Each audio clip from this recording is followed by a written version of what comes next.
First of all, I heard the album this morning. Great, great. Oh, thanks, man. That's great. It's a kind of back to the roots album, but maybe we can talk about that later. I would like to know first, what have you done between those two albums? Because no tour, no shows, no, well, some little things, but what have you done? Yeah, well, you know, when we finished the tour, just before 9/11, and then, you know, I went out to London after about, you know, we did some shows with the Stones. We did 3 shows with the Stones. And then we did the Toronto show, the SARS benefit. And then we did... Sorry. Sorry? You have to start with something with the sound. Oh, this? Yes. Oh. You can put it...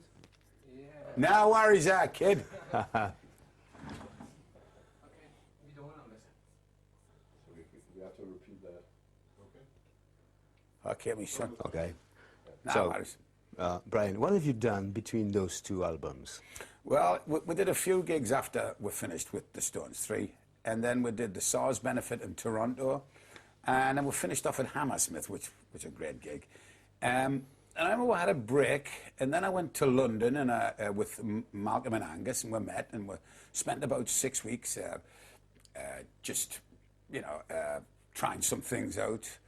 And then after about another month, I met them again somewhere else. I can't remember where the hell it was. No, it was that long ago. And we tried some more, and the boys said, "Well, I tell you what, Brian, this is good. Just give us some time to get some riffs together." And so I started motor racing, you know, for 3 or 4 years. I didn't start, but I had more time to do what I loved to do, which is motor race. But in between that time as well, we left our last record company, which was a pain in the ass, you know what it's like, lawyers and everything. And then there was Family Jewels, which we spent some time on putting together. And then Plug Me In, which we spent a little time. It all sort of took away from what we're doing. But the gist of the whole thing is Malcolm and Angus and Noah wanted to do something special. They felt that maybe we were drifting a little from the whole idea of what AC/DC was really about. And I mean, I shouldn't say that too much, but it is the truth. I think they wanted to get back to that rock, that basic bluesy rock feel. And it's very difficult to write simple riffs. And I hold up Get Back by the Beatles. I think every musician I spoke to after they heard that said, I could have written that, but they didn't. The Beatles did, and they did it, and it was the simplest thing, and simple things are hard to write. They really are. Simple and good things are hard to write. And I knew that the 2 boys together were very, very concerned about getting it perfect this time. Because, you know, as you get older, and the band's been around a long time, the criticism is going to come at you thick and fast. Oh, it's the same stuff. It's the same of the same. And we wanted to prove people wrong, I guess. We just say, listen, you know, we've still got something to offer that is exciting. And of course, when I went to Vancouver and the boys said, here, Brian, have a listen to this. I mean, the hairs on my arm stood on end. I went, gosh, that's so exciting. And I think when you hear the album, it sounds, there's a freshness there. When I first heard the album, about a month after we'd recorded it, I sat in my car, stuck it on, terrified because I hadn't heard any of the songs because we moved so quickly in the studio. Brendan O'Brien, said, no, move, get it. And I never heard anything, and I went, oh, God, I don't know what this is going to be you're like. talking about the producer there. Yeah, Brendan O'Brien, the producer, I do beg your pardon. Yeah. And he was the most positive man I think I've met in my life. And I heard it in the car, and I just went, boy, that sounds like, it was spooky because it sounded like me 30 years ago. I thought I was listening to myself, and it sounded fresh, and the boys in the band sounded vibrant. And yes. I guess that gap served its purpose. It did something that just gave us a kick up the ass, and we felt great about doing it. But going back to the album...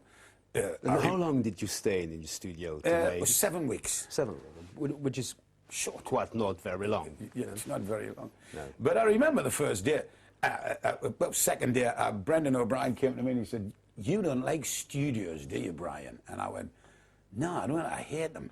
And he said, "What don't you like about it?" I said, "The buttons and when you sing, you have a piece of wood here and a piece of wood here, and there's a microphone there, and when somebody says headphones on, and somebody goes, 'Okay, and now you must sing 1, 2, 3.'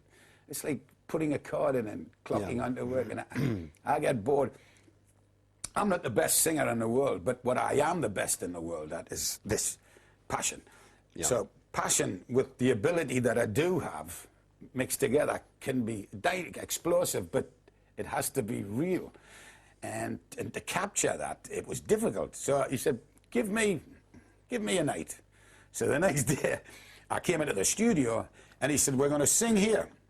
And I went, "But that's an office behind the reception desk." No. There was a little girl with a telephone, and Yeah. people were coming in, a pizza delivery guy.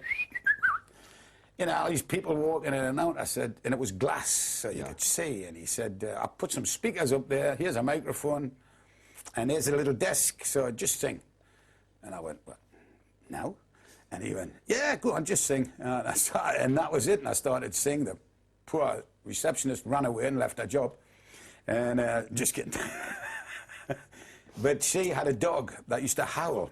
And I don't know if he was joining in or he was crying. Something like that. But to me, it felt wonderfully normal and happy. And I just felt like I was in the office with the guys, having a good time. And But- I guess it came across. But the sound on the album is very rough, very natural, nearly no effect on drums. I didn't hear Nothing. nearly nothing. Guitars also maybe, but no reverb and things like No, every band's used to do before.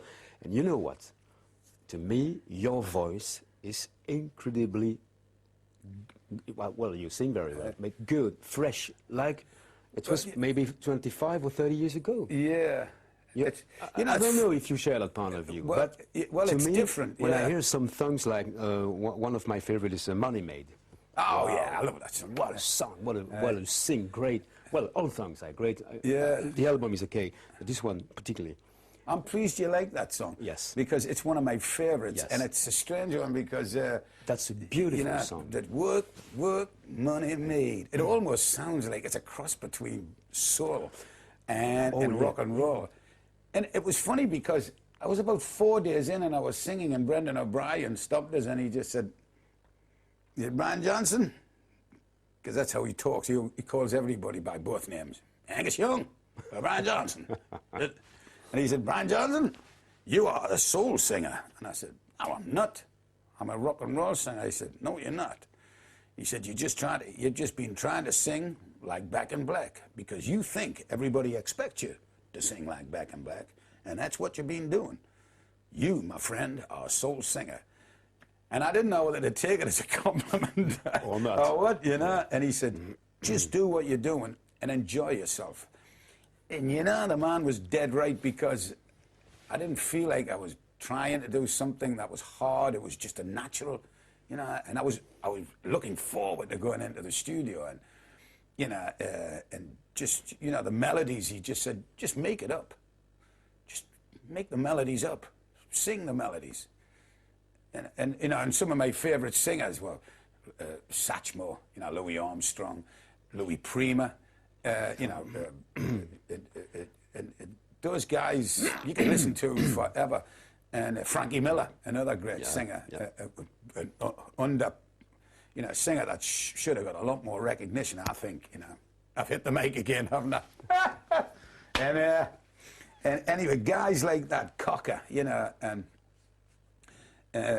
Greg Billings, you know, from the Greg Billings Band, another one of those guys that have got soft voices like velvet.